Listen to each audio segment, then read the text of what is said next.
Alright, to make this a little easier, when you're looking at this diagram, I wanted to make it like you were looking at this side. So, I was looking at this and I'm like a little confused because this shows us here and there's no bolts here. What they're actually doing is they're showing you this location, and those bolts are actually located back there.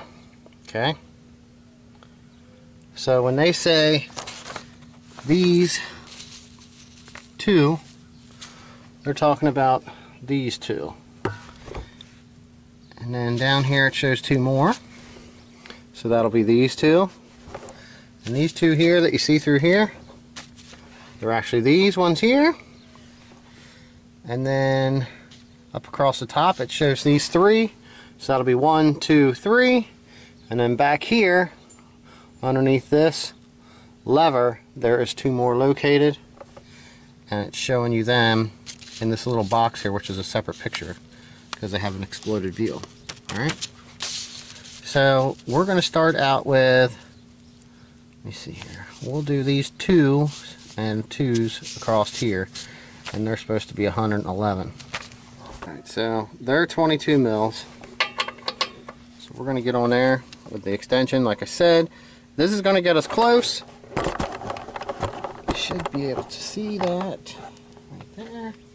And let's get a location where we can get access on the spin on this.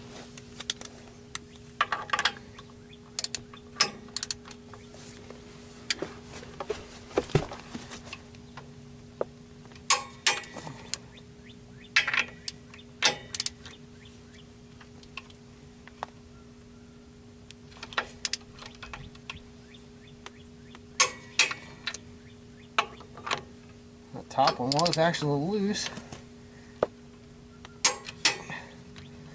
That one's perfect.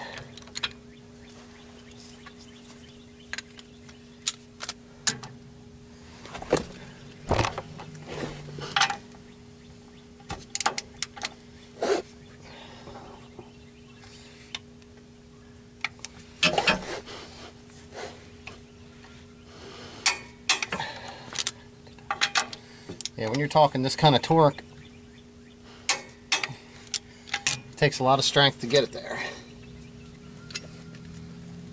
So, let me get this last one. Couldn't reach.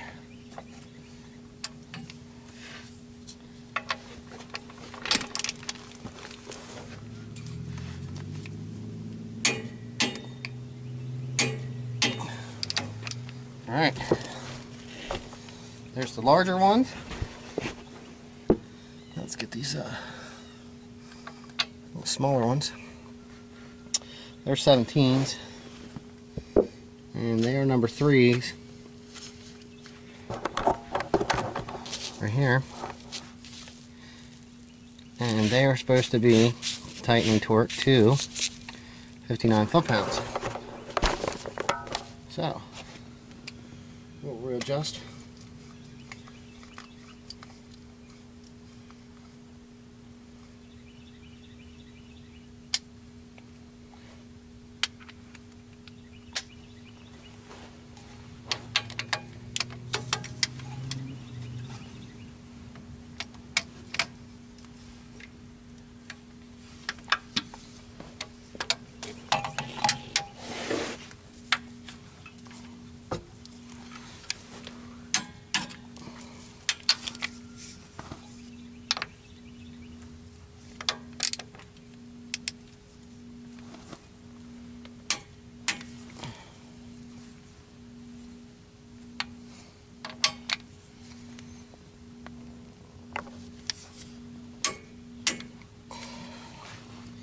Alright, these top 3 here did take a little bit more than the other ones.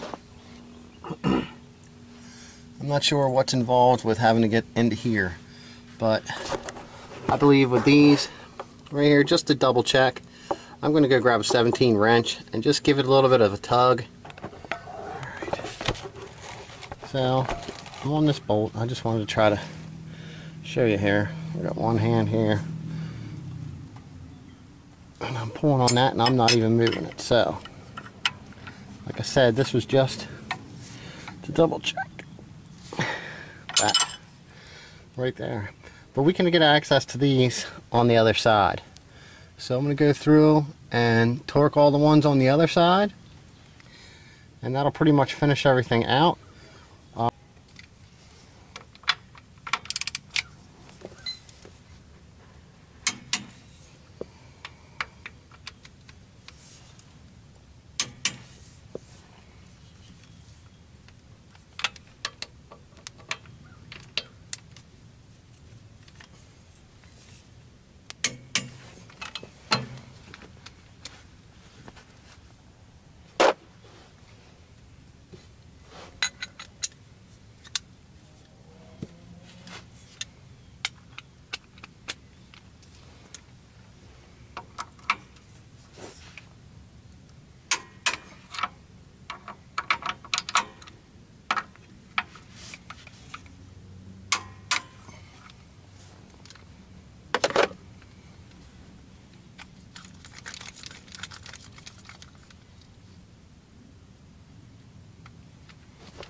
Alright, now, it doesn't say you have to do these until about 50 hours, but I always thought, I just figure it's a good idea since this is a new machine, whether it's a used or an old machine.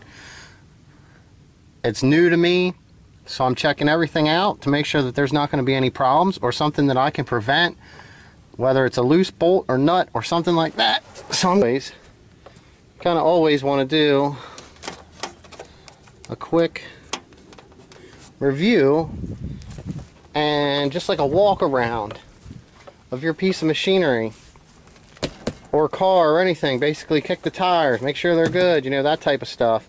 Make sure everything's connected, make sure, you know, because if something's not correct when you're using it, you could cause damage to it or you could get injured. So, you know, that's what I'm doing here. And like I said, this is the my 10-hour maintenance review and some of the stuff that I would check, and I am checking as I'm sharing with you. So I'd really like to thank you for watching. I do have some more stuff going on and more uses for this piece of machinery here that I'll be able to share with you.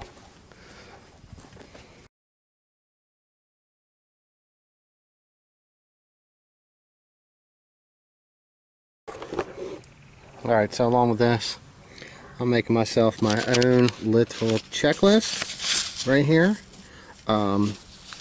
Basically the date and the amount of hours that's on the machine, and kind of like a quick little description of what I did. I'm going to keep all this information that I had either photocopied out of my owner's manual or actually printed off of line from the PDF file, so that anytime I need to go back and reference any of this stuff, it's right here. And what's really important is this stuff. If these papers here get dirty or anything like that, grease, like I said, get wet, I can reprint them. So like I said, this is a good little reference, and I think I'll be doing that for a while.